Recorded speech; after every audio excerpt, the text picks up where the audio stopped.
last year in Belgrade, Serbia.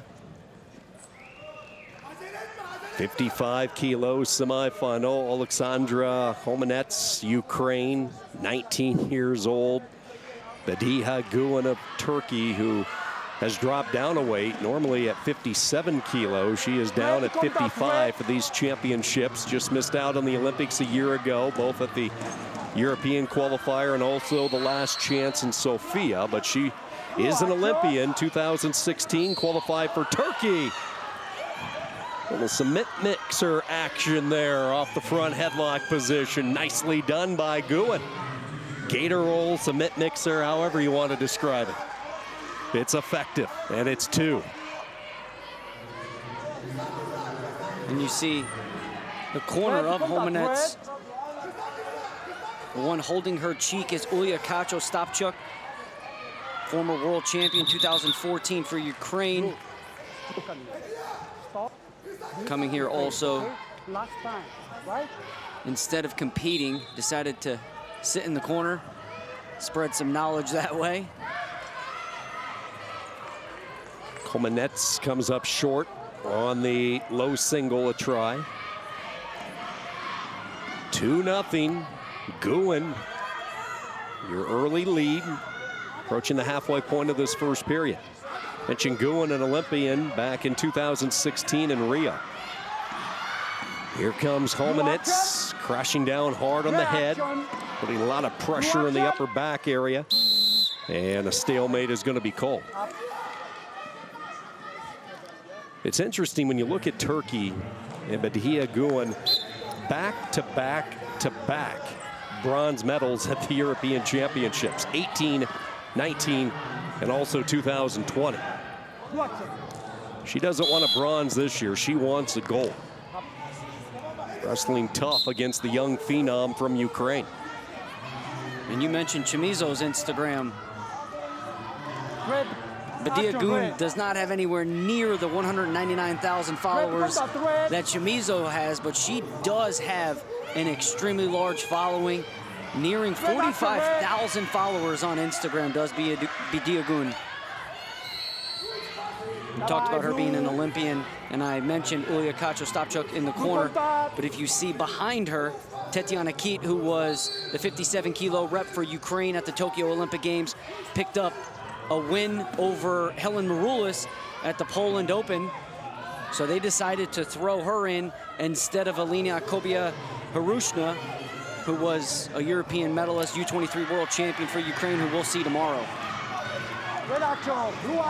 Really good defense here by Guin.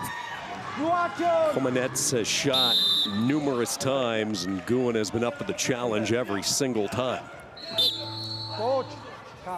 Final few moments, short time wrestling here in this first period. 2-0, the early hit by Guin, the only scoring so far. Looking off the front headlock, she was able to get a quick turn, and the first period settles, but not much settled so far. 2-0 lead for Turkey.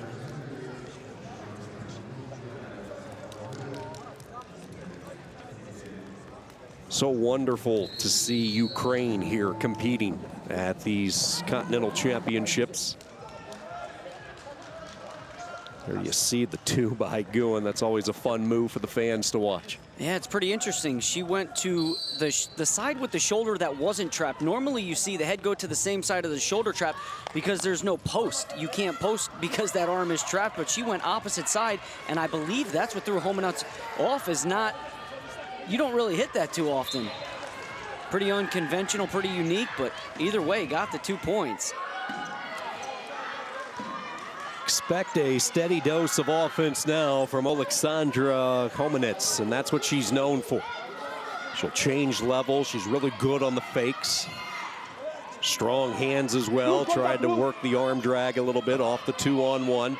She just has such an arsenal of attacks. She's strictly not limited to upper body ties. She can hit you from all angles. Stop the fingers. You love the call. Every time they get interlocking of fingers, the referees are going to stop it.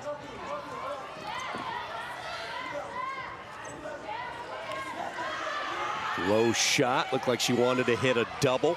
Guin slams the door on that.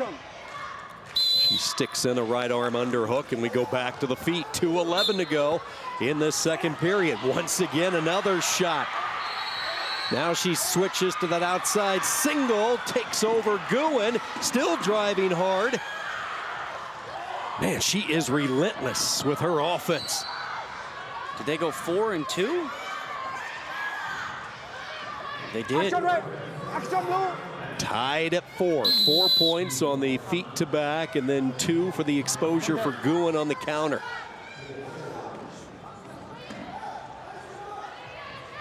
I think Ukraine still trying to figure out that scoring exchange as well.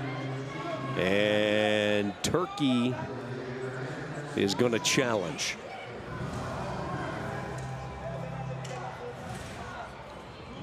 So a video challenge, clock will stop. Athletes will get a chance to circle around the mat. And a busy start for Mr. Antonio Silvestri over at the replay panel. Definitely 4. And I think Turkey might have shot themselves in the foot here. I didn't see an exposure there. So what's going to happen most likely is they'll lose this challenge, and in a 4-4 match, you know you have to go get a takedown now. But what's important is they lost their challenge. I should say they may lose their challenge. Don't want to get ahead of ourselves here. The KHOMENETS, a deep double leg from open space, smart to transition to a single leg, and then snuck her head out to the right hip of Badia Guin and potentially put 4 on the board. Look at that lip. Jury challenge decision. Only 4-point red, action from standing position. In danger position, challenge lost, no counterattack by blue. Yeah, so that's exactly what we thought was going to happen. Turkey was given the 2. They challenge it. It turns out they lose the 2 points, plus an additional point for the lost challenge. So that really changes the complexion of this match. And here we go again, right back at it on a scramble as KHOMENETS ends up on top. Guin and KHOMENETS each exchanging 2s there. A big tight grip around the upper body here by KHOMENETS, and the official will stop it, 7-4. Remember, Turkey can't challenge now moving forward. You saw Guin pop up wanting more points, but they have no challenge left. And man, KHOMENETS is on the attack now. Has the double. Good strength upper body by Guin. Slaps in that whizzer. Now she tries to hit that cement mixer for a second time, and KHOMENETS caught her. Wasn't going to get burnt twice, and now KHOMENETS in a position maybe to secure the fall. Guin trying to keep her body, her right shoulder on the mat. KHOMENETS squeezing tighter and tighter. Has all sorts of time. The referee looking over for confirmation. Repositions her body just a little bit more. Blood all over her hand. KHOMENETS gets the fall here in the semifinals. Never stopped attacking. That attack mindset continued to look for points, and that lip is just busted open. But in the finals on the other mat was Ana Beatrice Ana of Romania, the defending U23 world and European champion. So we'll have a youthful final. And look at the emotion on Ulia Kacho-Stopchuk.